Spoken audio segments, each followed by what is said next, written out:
I would call the unconscious decision, because it's not a decision you make.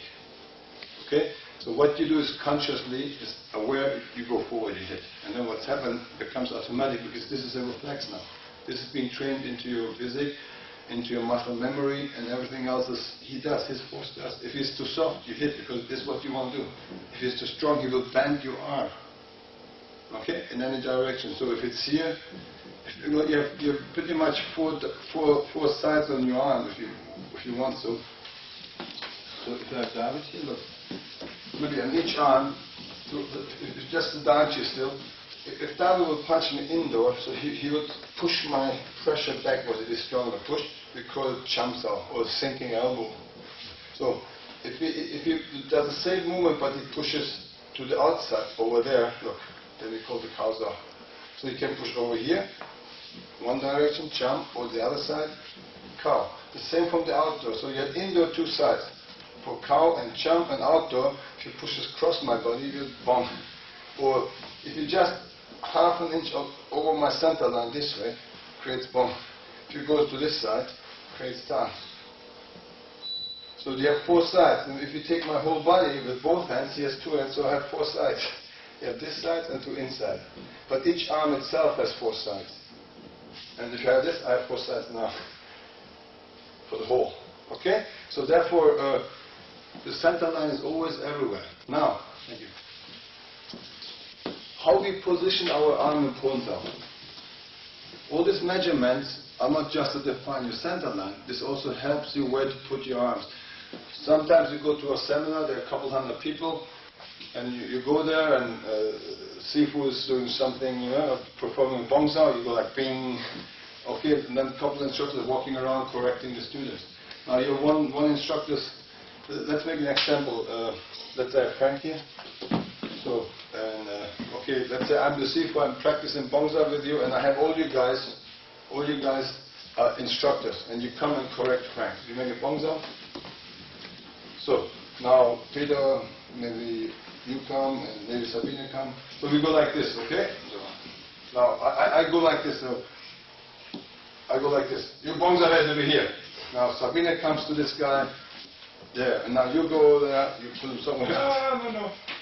So, now next guy comes. So what's happened to this guy is, I think he's going to be like, he's going to be really exhausted and totally confused. Hey, I think we all make the same system. I think this is Wing Chun. One guy puts one here, one there. So he's get totally confused, and he goes back home to his school and accuses his own seeing or Sifu, whatever. Oh, you're teaching me for many years the wrong Bongsa, I quit. So it becomes a technical matter, and people are arguing because, why? Because they don't understand the centerline theory. Once you understand and your student understands centerline theory, they can correct themselves. They know where the mathematics are. They know where the bombs are in a form, because form has no pressure, nobody, so it has to be really here. Okay? So therefore, no matter if I give you a wrong correction, you can always go back to the concept of the center line and correct yourself. So therefore, understanding is number one. If I teach people, I make sure they understand what they're doing, the goal they're trying to achieve, the reasons, what's happening, how this happens. So once the student understands the exercise itself and the goal, he will 100% learn. But if you just tell him, just do this and imitate me, he will not learn.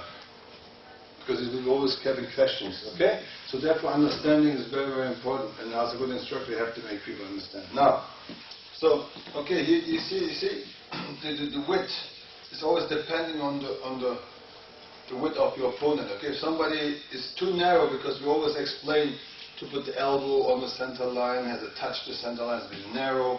If the partner's shoulder is too broad, so you can hit him without even any contact. So when the points out, if you're too narrow, it's very easy for me to hit through. Same thing for me, if I'm too open, my elbows are too out, so she can hit me, or maybe from this side, you see? So therefore, same thing with the center line, the up and down has to go with the width, tight or open up. So the indoor has to open up, the outdoor has to tighten in.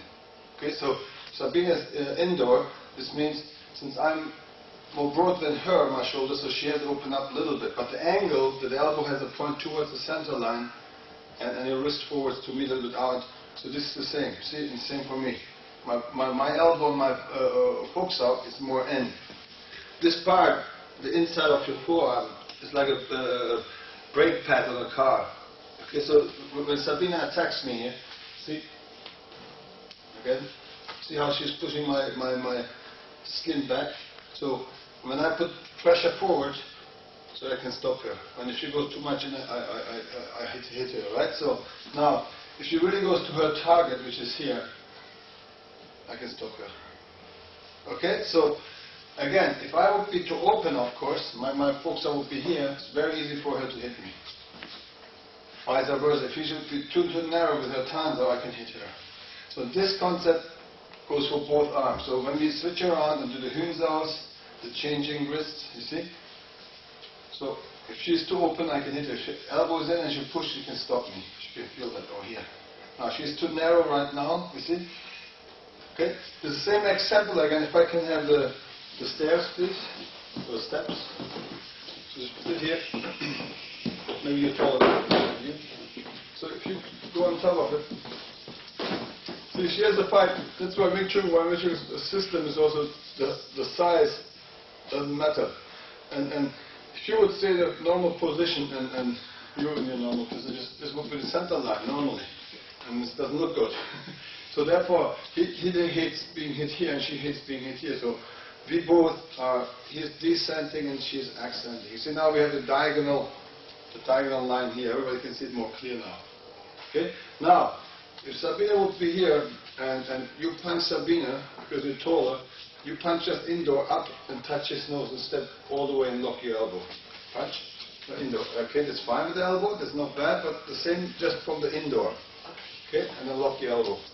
Now you see, the way it works on this, you can split the force over here.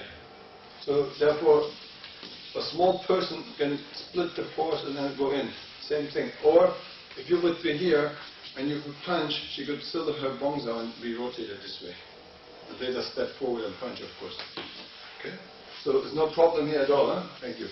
So, take this away, please. Thank you. So therefore, see, no matter how tall or short, or how if I'm too narrow, so I have to open up, you see, my wedge. I'm by myself, I see someone's really big, my hand is up here. Somebody's tall, my hand is up here. Somebody's short, I'm here. So our center line is really flexible all the time, depends on the size of our opponent. Okay? So what I will explain to you also is now a little bit the footwork in Wing Chun, how we step. Because your hand can only absorb incoming force if your footwork is coordinated. Because if you're too stiff with your position in your legs, if I have you, Peter, I can borrow your big bicep again, please, across. Now if I cannot rotate, not turn, and he's coming in and punching me very heavy, so you see these kind of things, because it's harder than hard, because I don't know how to rotate. My footwork is very poor. So if Peter Hart hits me, then what I do, I go start stopping with the force, and that looks very stiff. Instead of if you're powerful, fast, it's very soft. So I can transform his force here into my body, into my legs. I'm here. Even I'm sitting on this, it's 100% weight in the back, and if Peter pushing me, I'm still very strong, very strong. I'm going to push me very hard. See, I'm very, very strong here, see? Push hard. So no matter how hard. So I can punch. It's very soft here. I'm not using the muscles are unnecessary for this exercise. But if I would use it mentally because I want to do it, I'm making the decision myself, then I'm going to be like, and he pushes me now. So you can destroy my balance very easy, okay? So therefore flexibility is the best. So thank you. Flexibility, with Wing Chun we are not weak or stiff. We are strong and soft. So if you have an iron bar, and you put softnesses, it becomes a steel spring. Like, okay, that's what we are, powerful, but still at the same time flexible. Okay? Stiff is like a branch on a tree, the wind comes, and softness is like the grass on the wind. Okay? So we have both, we are strong and flexible. And then soft creates flexibility, okay? So, the same thing with our foot. When the iris, when you see